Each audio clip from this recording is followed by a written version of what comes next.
by defense. I agree with the state except for the 10 years and a little bit about, you read the reports. Of Yes. There was, I guess, another homeless gentleman who actually stole a beer. I'm not condoning his actions. Problem is at a bus stop where he has had numerous homes stolen from him. I guess that day he had just had enough. And when we say it was a brief time, it was an extremely brief. Now, that's the defense walking a tightrope. They're basically hinting at self-defense, but without outright saying it. Notice how they emphasize how brief the altercation was?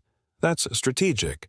They're trying to downplay intent, which is everything in a stabbing case.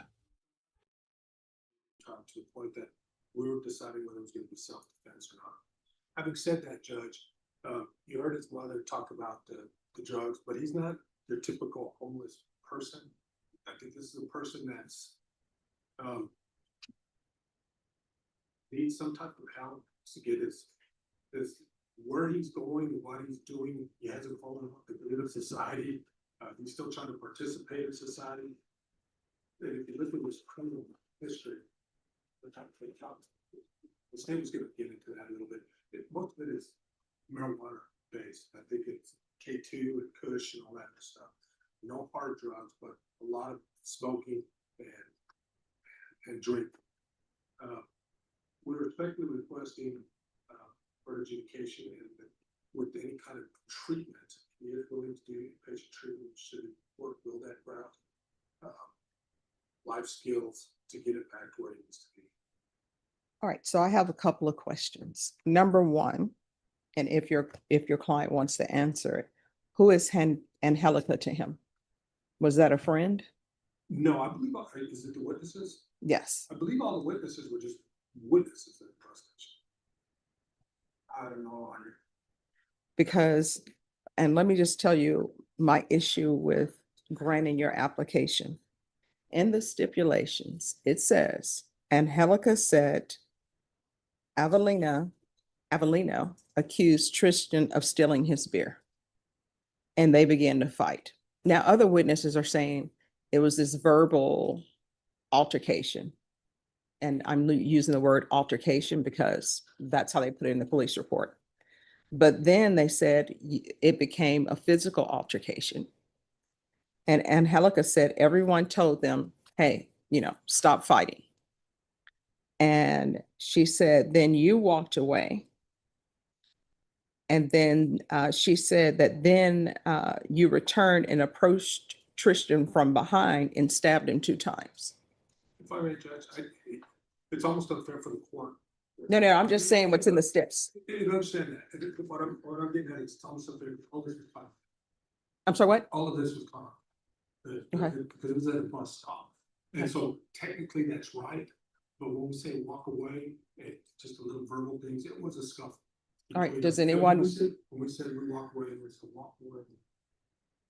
Oh, does anybody? It was, that's why I explained it as brief, but it was not like a prolonged, it was like a minute or less. A minute or two, come back. It was a. So does anybody want to amend the steps for the court to see the video? I have no objection that the court.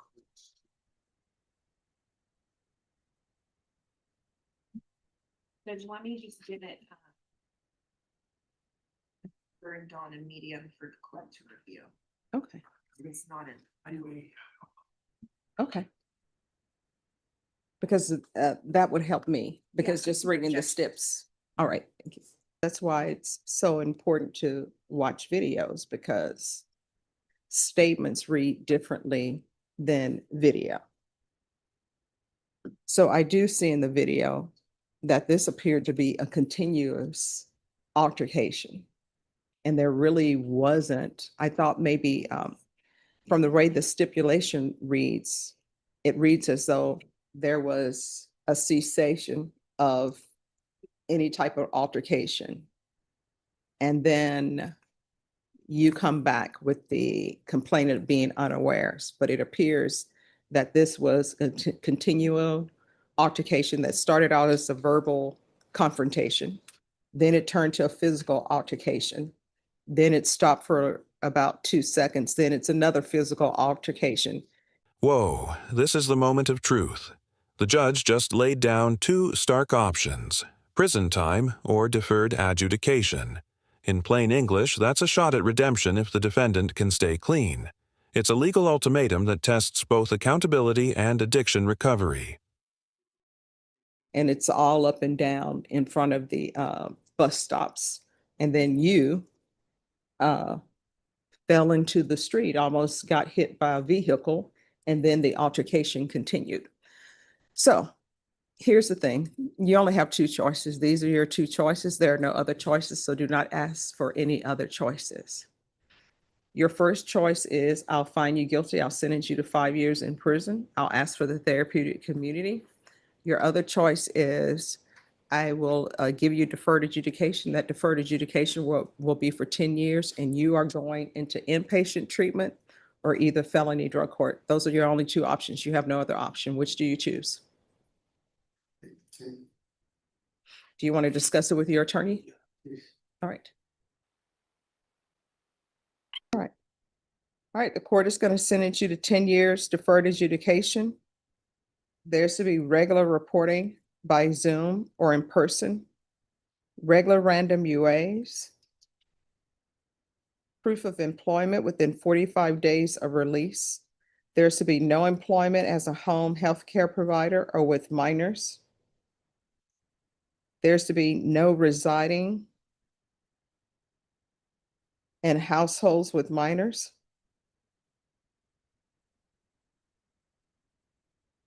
In custody,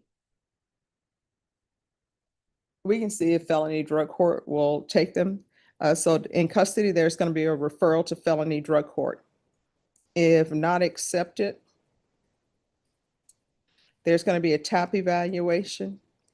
And I am telling you now, that TAP evaluation, regardless of what it says, you're doing inpatient treatment because you need, it's obvious to the court that you need inpatient treatment. And the reason why I'm going to request a TAP evaluation, even though I'm saying inpatient treatment, is because they will not take you anywhere unless the TAP evaluation has been completed. So Ms. Abrams, TAP evaluation in custody, if not accepted in felony drug court, and he's either going to end up doing SATF or SafeP. If they recommend SafeP, of course, it will be SafeP. If they recommend SATF, it will be SATF. If they don't recommend inpatient at all, it will be SATF. There's going to be field visits 1 time per month until further notice. There's an affirmative finding of deadly weapon. And do y'all, was there a restitution amount for the complainant or no? Judge, you made communication with the complainant and he did say that he had the medical bills, but we don't have an exact amount. So I would request just a restitution hearing. That way I can reach out to University Hospital and get documentation of that. All right, there's to be no contact with Tristan Mills. Ms. Ferguson, I need a restitution hearing in 30 days.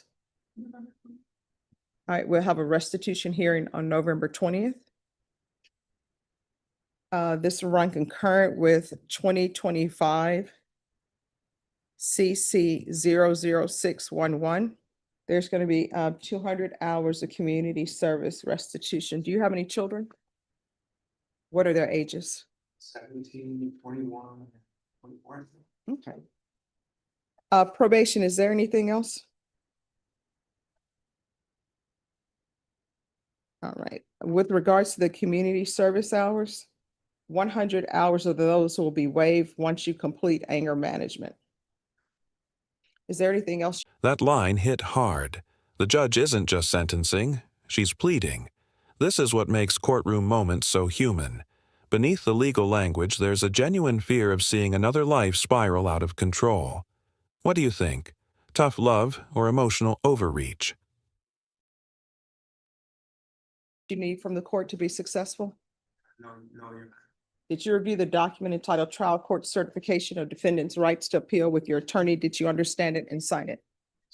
Because it's a plea bargain agreement, because I followed your plea bargain agreement, and because you waive your right to appeal, you do not have the court's permission to appeal. Do you understand? Yes. All right, we can go off the record. Here's the thing.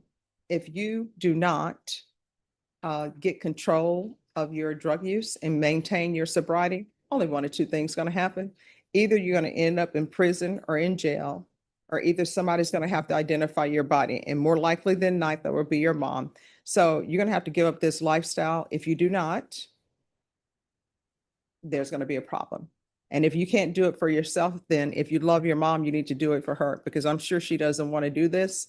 And I'm sure she is always worried whether or not she's going to get a call that you're dead. You understand? All right, good luck to you. Thank you. Thank you.